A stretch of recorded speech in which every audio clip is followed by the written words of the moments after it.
Buonasera Spider-Man. Buonasera, se mi permettete io sono qui stasera per raccontarvi una storia, non quella di Peter Parker che tutti conoscete, ma del mio Spider-Man. Posso? Sì. Il fisico ce l'ha, eh?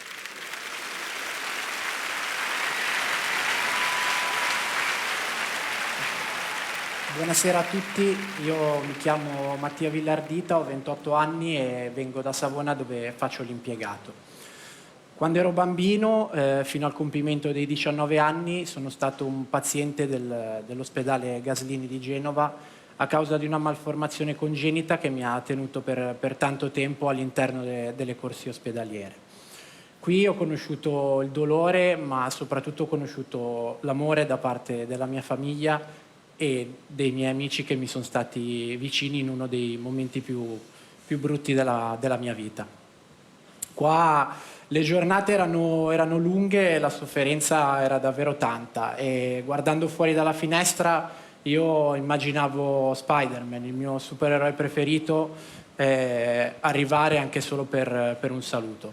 Questo purtroppo non è mai successo. E allora nasce qui l'idea, perché non diventare io stesso lo Spider-Man di questi bambini che giornalmente combattono le loro battaglie? E quindi feci così, comprai un costume, mi ci misi dentro e il resto lo fece il cuore. E io passo del tempo con loro, dono loro un sorriso, una speranza, perché sono per me i veri supereroi insieme ai loro familiari.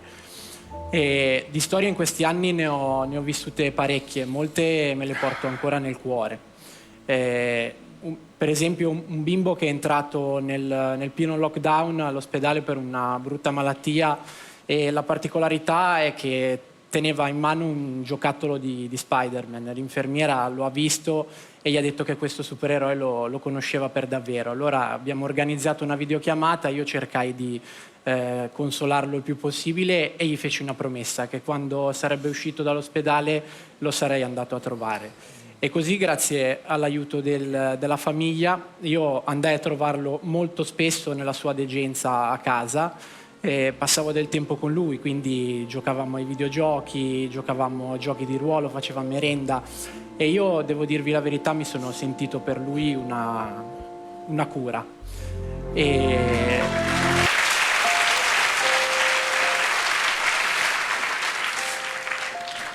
Questo bimbo per fortuna adesso sta bene, è uscito dal suo calvario.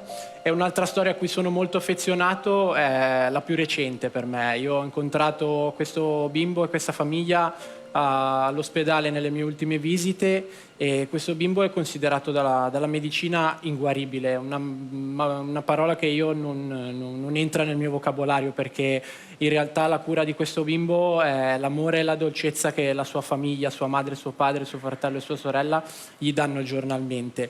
E sono entrato talmente in confidenza con questa famiglia che ne faremo anche una vacanza insieme.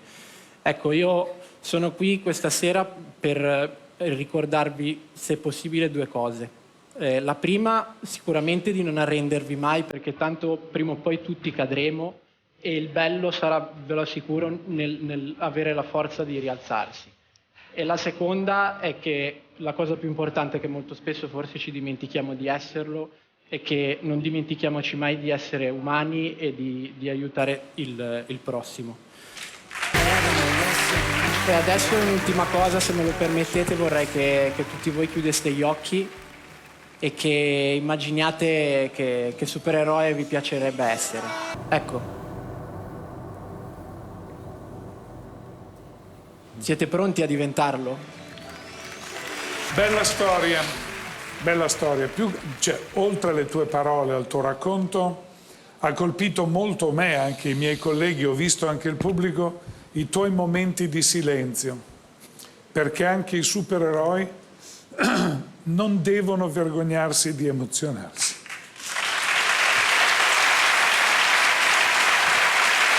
Grazie, Giorgio.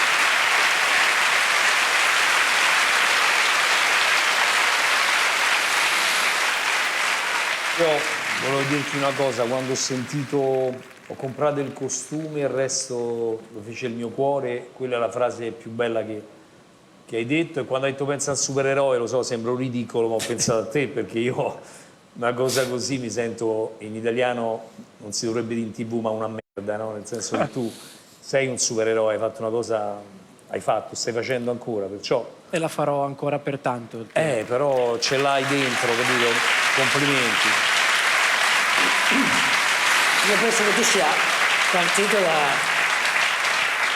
anche nel racconto della tua storia, da quello che ti era successo personalmente, no? E forse quando ti capita personalmente qualcosa la capisci profondamente. Essendo stato tu dalla parte del paziente, forse hai capito quello di cui magari il paziente ha bisogno molto più degli altri, no?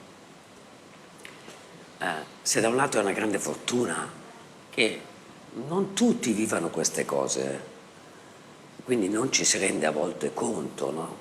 E quando vedi quelle foto tue, ha ragione Teo quando dice ci si sente molto in difetto, no? Che a volte magari capita di dire non so che fare, no? Quando in realtà, volendo, un sacco di cose belle ci sono, come quella che fai tu.